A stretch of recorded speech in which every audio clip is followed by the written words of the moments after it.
Estou saudando a todos aí da Igreja do Messias e Yahushua, comentário das Escrituras, né? Saúdo com a graça e paz da paz do eterno Yahweh, Senhor dos Exércitos, nosso Pai, e de Yahushua Hamashia, o Messias, nosso Salvador. Graça e paz aí para todo mundo. E tem um quadro aqui, Redescobrindo o Apocalipse.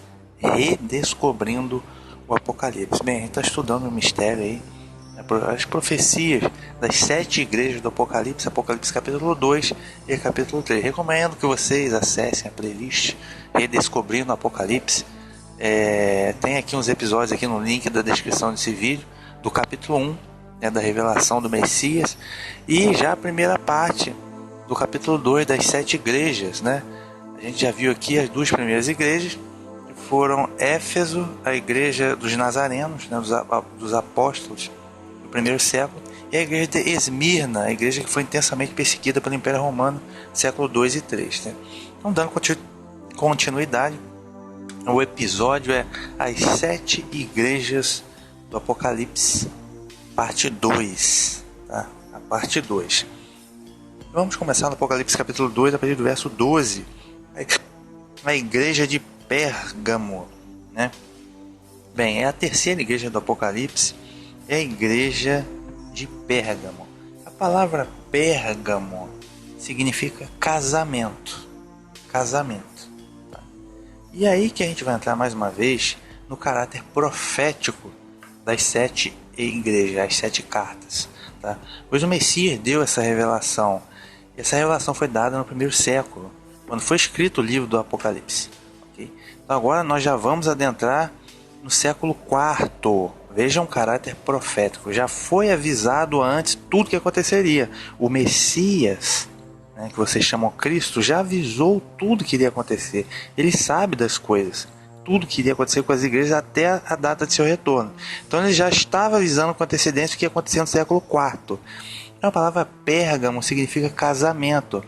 Casamento de quê? Foi o casamento das doutrinas cristãs com as doutrinas pagãs.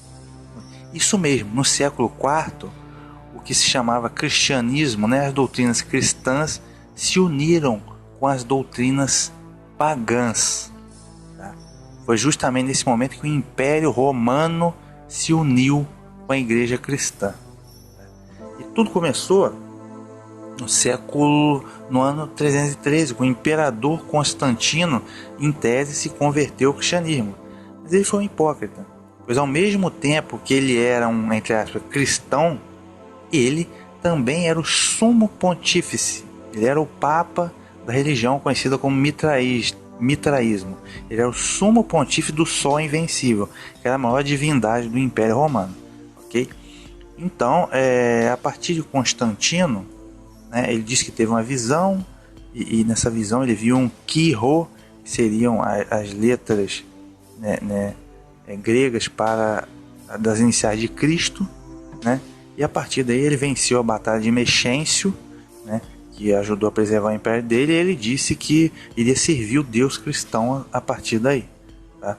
Mas ao mesmo tempo ele serviu o Sol Invencível. Na verdade ele queria unir o Império Romano dele, unido, e ele usou muito bem o cristianismo para isso. Ele sabia o quão fervorosa era a fé cristã. Tá? Aí no ano 324, por aí teve o concílio de Nicéia, né? Por causa de uma controvérsia que houve com um cidadão chamado Ario, né? O cristianismo ariano, dividiu o império. Então Constantino fez ali o concílio de Nicéia para poder criar uma doutrina universal, de uma religião universal para o império universal, que era o sonho dele. E esse sonho veio a se estabelecer, né, lá no ano 380, e já com Teodósio, já era imperador, e seus 2 netos de Constantino estavam lá também como imperadores. Foi o concílio de Constantinopla. Aí veja que para unir todas as religiões do Império Romano em uma só, Constantino criou uma religião universal. Né? Ele disse que o cristianismo parou de ser perseguido com Constantino, tornou-se uma das religiões oficiais do Império. Tá? Mas somente no ano 380 que o cristianismo apóstata, né, tornou-se a única religião oficial do Império no concílio de Constantinopla, o imperador Teodósio. Então foi o casamento, igreja do 4º século, o casamento com as doutrinas pagãs. Lógico, houveram aqueles que perseveraram, né, foram exilados ou perseguidos e mortos, ou ficaram como cidadãos de segunda classe, né, preservando a sã doutrina do evangelho, né, vamos dizer, cristianismo limpo, tá? Foi isso que aconteceu. Então vamos lá, Pérgamo, casamento, diz assim, verso 12: escreva ao anjo da igreja de Pérgamo, assim diz aquele que tem a espada afiada de 2 cortes. Veja, a saudação é o título do Messias, sempre tem um título. Ele tem o que? A espada afiada de 2 cortes. O que é a espada afiada de 2 cortes? É o evangelho, é a palavra que sai da boca dele, ok? A espada afiada que ele vai julgar todas as nações no Armagedon, tá? Aí leiam lá Apocalipse 19, segunda parte. O cavaleiro branco, a espada afiada.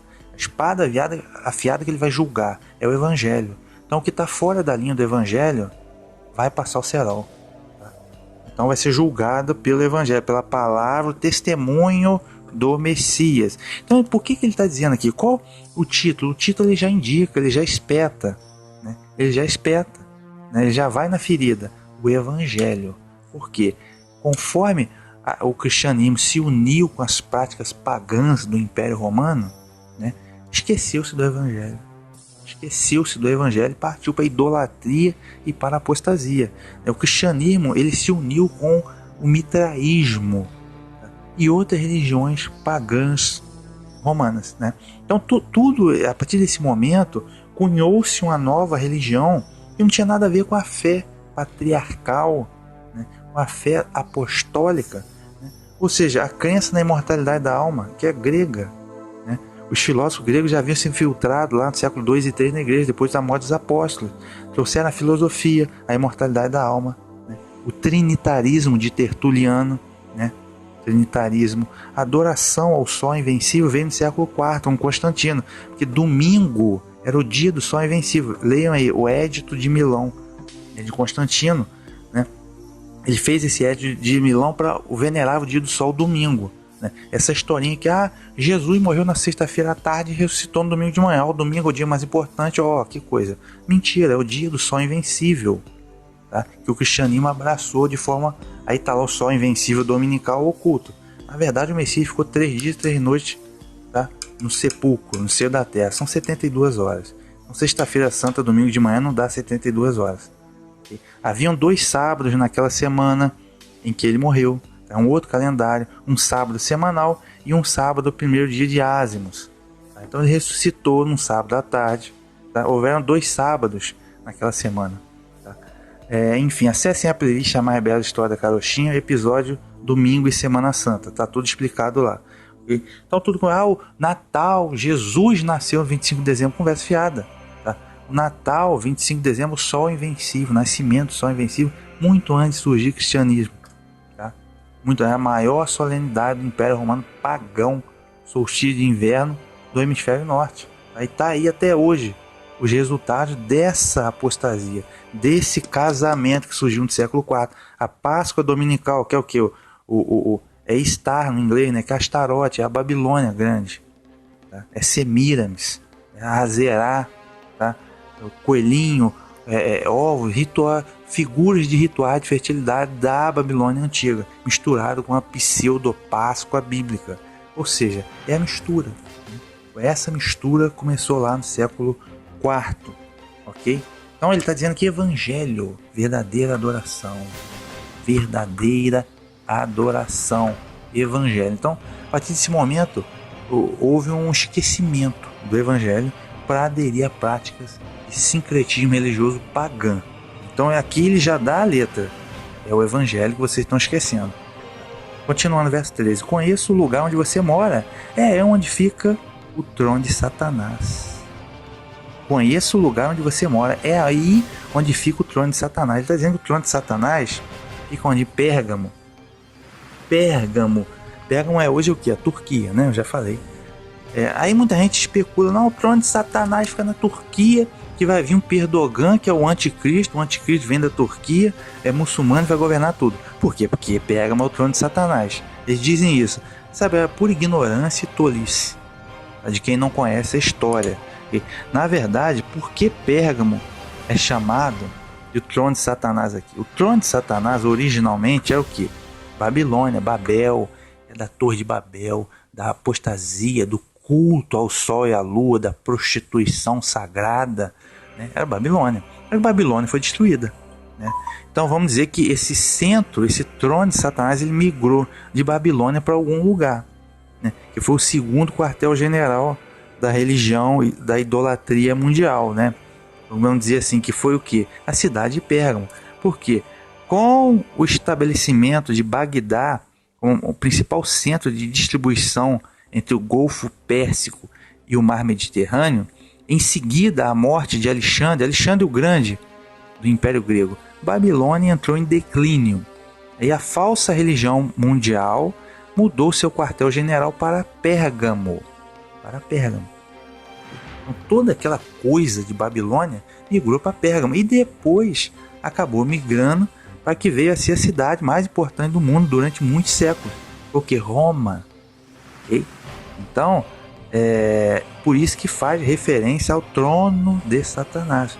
A cidade de Pérgamo abrigou, tá, como a capital dessa falsa religião idolátrica mundial. Depois veio a ser Roma. Okay? Então, por isso que é chamado aí de o trono de Satanás. Mas tem mais um significado para isso, a gente vai ver já já. Porque na verdade não só isso, o cristianismo ele apostou, ele abraçou, ele casou com as práticas pagãs, mas não só isso, ele subiu no trono também, né? Subiu no trono porque depois, lá para o século 5, 6 efetivamente, no século 5, o cristianismo na figura do bispo de Roma, né?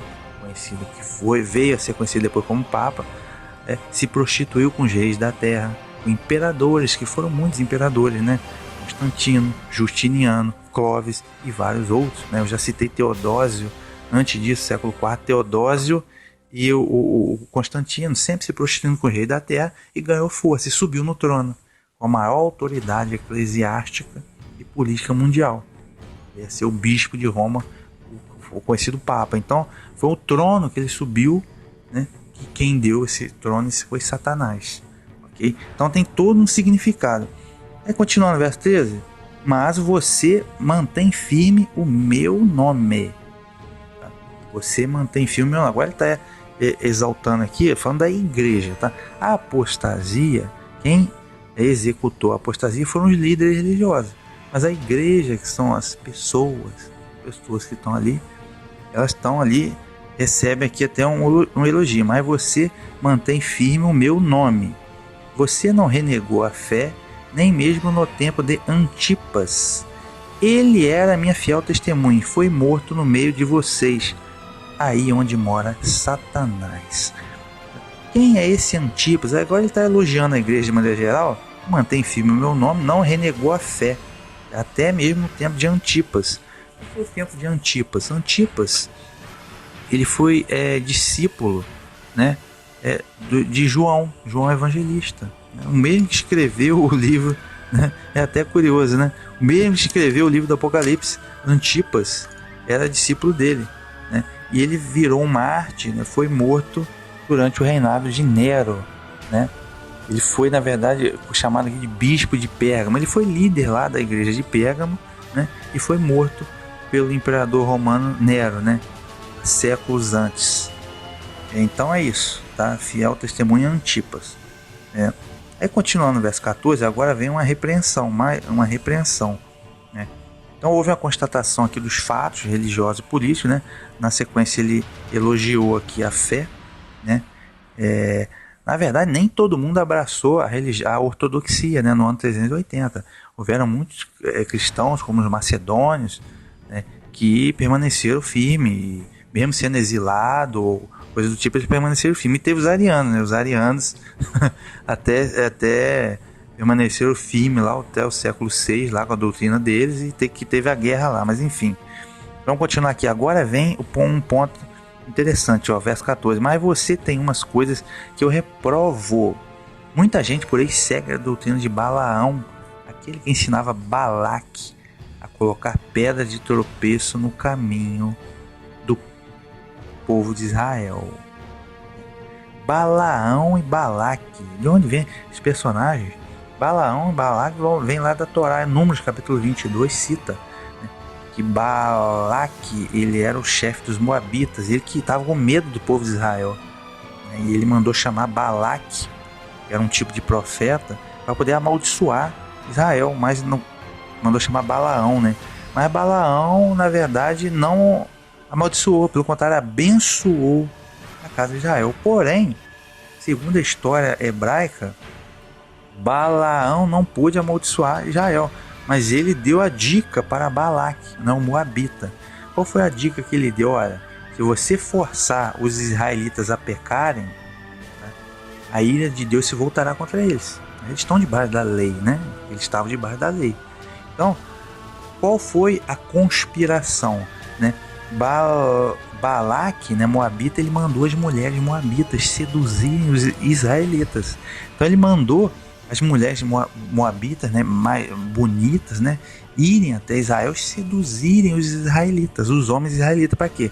Para cair em imoralidade sexual, né? Imoralidade sexual e, consequentemente, atrair a ira, o juízo sobre Israel, maldição, né? Foi justamente o que aconteceu aqui no livro de Números, capítulo 25, né? E verso 20, aí depois veio aí o Finéias, né? E tomou aquela atitude que atravessou um israelita com uma moabita na frente da congregação com uma lança, né? Então cessou a praga sobre a casa de Israel. Então foi conspiração, né? Conspiração, que ele está dizendo aqui, conspiração para cair aqui na imoralidade sexual a casa de Israel. No caso aqui, o que houve aqui? Muita gente, que ele está denunciando aqui, ó, que muita gente lá na igreja no século IV acabou aderindo a essa doutrina aí, tá? Para poder, ó, ainda no verso 14, ele queria que os filhos de Israel comessem a carne oferecida aos ídolos, queria que se prostituíssem. As mulheres moabitas entraram em Israel, queria que a imoralidade sexual com os filhos de Israel, né, a prostituição, e ainda que os filhos de Israel comessem carne sacrificada a Baal, né, caísse na idolatria e na imoralidade sexual, né. Aqui o que ele está dizendo aqui, ou seja, ele está pegando um exemplo lá da Torá para ilustrar o que aconteceu aqui no século IV, né, com parte da igreja. Eles se prostituíram, né, imoralidade na idolatria. Idolatria é comparada com imoralidade, né? Então, ou seja, eles aderiram à idolatria, abraçaram o sol invencível, o mitraísmo romano, né? Aquela coisa toda. Inclusive, as primeiras imagens religiosas dentro do cristianismo, imagens de escultura de santos, essas coisas, surgiu no século IV. Os romanos tinham um deus para cada coisa. Aí o cristianismo virou a religião romana, não, agora vai ter um santo para cada coisa. Isso tem até hoje essas imagens, santo, dia de padroeira, tudo começou aqui no século IV. Isso foi a conspiração que foi feita, né? Foi a conspiração lá dos romanos, lá idólatras, entraram.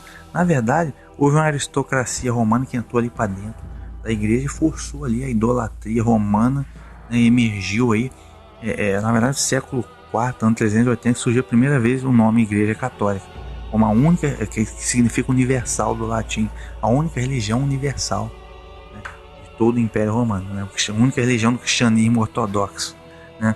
Então foi isso, é isso que ele quer dizer aqui com esse exemplo Balaque e Balaão. Eles foram conspirando e todo mundo abraçou a idolatria, né, abraçou a idolatria, foi isso que aconteceu, se prostituiu com os ídolos, o pessoal está se prostituindo com os ídolos.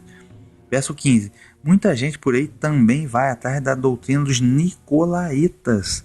Olha, os nicolaítas foram citados lá na igreja, na carta para Éfeso. Nicolaíta é a mistura de práticas do evangelho com práticas pagãs, né? Geralmente é relacionado à imoralidade sexual e comer alimentos sacrificados aos ídolos. Aí entra a chave. Já ouviu falar na Eucaristia da Igreja Católica? Pois é. Eucaristia nada mais é, Jesus mandou. Não, Jesus mandou nada. O Messias cumpriu a Páscoa. O que o Messias celebrou foi a Páscoa. E demais relatos bíblicos que tratam do partir do pão era rotina, tá? O partir do pão é uma coisa muito comum na cultura israelita, hebraica, desde Abraão com Melquisedeque, o partir do pão era coisa rotineira do dia a dia, de convívio familiar, círculo de amizade entre as pessoas, ok? Na verdade, essa coisa de hóstia, de Corpus Christi, isso tudo é o sol invencível. Por isso que a hóstia tem um formato circular de disco, representando o sol. Isso, na verdade, esse ritual aí de comer alguma coisa e beber sangue, comer alguma coisa, na verdade já era o antigo ritual do mitraísmo romano. Por isso que ele está espetando aqui, comer coisa. Eles estavam comendo, na verdade, pensando que era Jesus que instituiu. Não, na verdade é o ritual do sol invencível que eles comem até hoje. Ok? É isso que acontece. Nicolaitas, vamos conver. Agora ele está fazendo um chamado, né? Vamos, converta-se à demonstração. Vamos, converta-se. Caso contrário, logo eu venho combater vocês com a espada da minha boca. Ora, converta-se, não vou vir combater vocês com a espada. O que é a espada? É o Evangelho. Porque o Evangelho, a Bíblia como um todo, combate a falsa doutrina. Então a falsa doutrina ela não resiste a uma análise da Escritura. Então essas falsas doutrinas vão ser destruídas pelo Evangelho. Quem vai dar conta? Okay? Então, ou seja, ele está exortando a conversão. Verso 17. Quem tem ouvidos, ouça o que o Espírito diz às igrejas. Tá? Então, mais uma vez, ele cita duas vezes aqui a espada da minha boca, o Evangelho, porque nesse século IV, vamos dizer, não posso dizer talvez a igreja, mas a religião ali que estava, o cristianismo, esqueceu do Evangelho, começou a aderir às práticas do mundo, né? Prática do mitraísmo, da filosofia grega e etc e tal.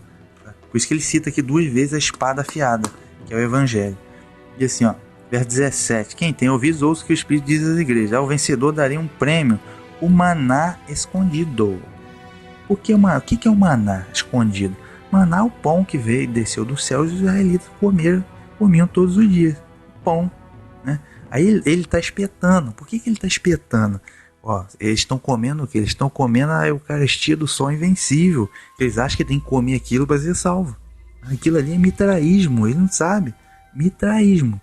Então, tá vendo como é que ele está espetando? Ele está jogando a indireta. Não, eu que vou dar para você o maná escondido. Pão que desceu do céu, que é ele próprio. Ok? Então ele está espetando maná escondido, né? Que é, vamos dizer, a oposição lá da Eucaristia, lá do sol invencível. Entendeu? Ele está espetando.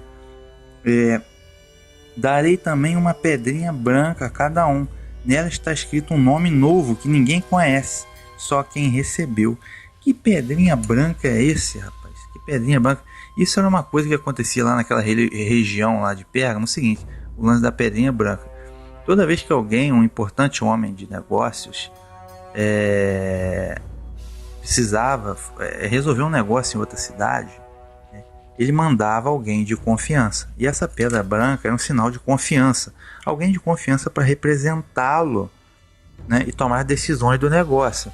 No caso, era muito perigoso para um homem de negócio fazer negócio, viajar. Ao invés disso, ele enviava um servo de confiança capacitado para agir em seu favor. O servo carregava uma forma de identificação parecida com uma moeda feita de argila branca cozida. O selo do homem de negócios sendo representada, o homem de negócio sendo representado, iria impresso na argila, assim como um nome secreto, conhecido somente pela outra parte da transação. Com a apresentação da pedra branca, o servo se autenticava como merecedor de todos os direitos e privilégios de seu mestre. Então ele tinha isso, tinha uma moedazinha branca, né, com um selo do homem de negócio, que era uma representação, né? Então o Messias, ele promete aqui dar uma pedrinha branca a cada um, ou seja, aqueles que são fiéis a ele são seus representantes, são de fato a sua igreja, tem de fato a sua confiança, receber a pedrinha branca e vai gozar dos privilégios, né, no reino vindouro, ok? Isso que ele está dizendo, tá? E aí ele diz aqui que nela, na pedrinha branca, está escrito um nome novo que ninguém conhece, só quem recebeu. Agora ele cita um nome novo. Por que ele cita um nome novo que ninguém conhece? Pelo simples, no século IV também, eles mudaram o nome do Messias. Tá? Eles mudaram o nome do Messias. O nome do Messias não é Jesus, né? Nem Cristo. Tá? Cristo vem de quê? Vem do grego, que é o quê? É crista. Os soldados romanos tinham a crista, né? Um capacete, que é o quê? A crista representava o quê? O sol. A coroa do sol, fazendo alusão ao sol invencível. Então Cristo é um nome genérico, tá? Do sol invencível que colocaram aí o Messias. O certo é Messias, que é ungido de Deus, que vem direto do hebraico o Mashiach. O Messias é o certo. E Jesus é um nome, uma alegoria que inventaram. Por quê? Primeiramente, conforme os gregos foram tomando conta, os apóstolos morreram, os gregos foram tomando conta, né, da igreja. Só que os gregos não conseguiam falar Yehoshua ou Yahushua. Aí falaram que é Yeshua. Yeshua já estava também meio abreviado, distorcido. Mas enfim, vamos colocar aqui Yeshua HaMashiach. Yeshua o grego não conseguia falar bem. Aí virou Iesous, o grego, Iesous. Aí depois para o latim virou Jesus. Então no século IV virou Jesus. Trocaram o nome. Na verdade trocaram para Iesous, eu acho, no concílio de Nicéia. Né? Trocaram o nome do Messias. Né? E removeram dele toda a identidade hebraica. Né? Colocaram o Messias romano, né? Messias ariano romano, né? Que foi o que inventaram. Aí mudaram para Jesus, depois para Jesus. Né? Com o tempo surgiu a letra J, séculos mais tarde, lá para meados da Idade Média, e Jesus virou Jesus. Okay? E o Cristo, a coroa do sol. Então, foi isso. Ou seja, mudaram o nome na cara grande. Okay? Mudaram o nome na cara grande. Só que o verdadeiro nome, ele está prometendo aqui, ó. Nela está escrito um nome novo que ninguém conhece, só quem recebeu. Então, ele promete revelar o seu verdadeiro nome àqueles que identifica, claro, a sua identidade e tal, a sua missão, revelar o seu verdadeiro nome aos fiéis. E ele faz essa promessa, né, da confiança da pedrinha branca e do novo nome dele. Okay? Então é isso aí, gente. Estou encerrando aqui. Essa foi a terceira igreja Pérgamo, uma igreja do quarto século. Né? Tiatira é a próxima igreja. Fique atento à característica profética, né, dessas revelações aí, as 7 igrejas do Apocalipse, parte 2, até aí o próximo episódio. Fiquem com a Shalom.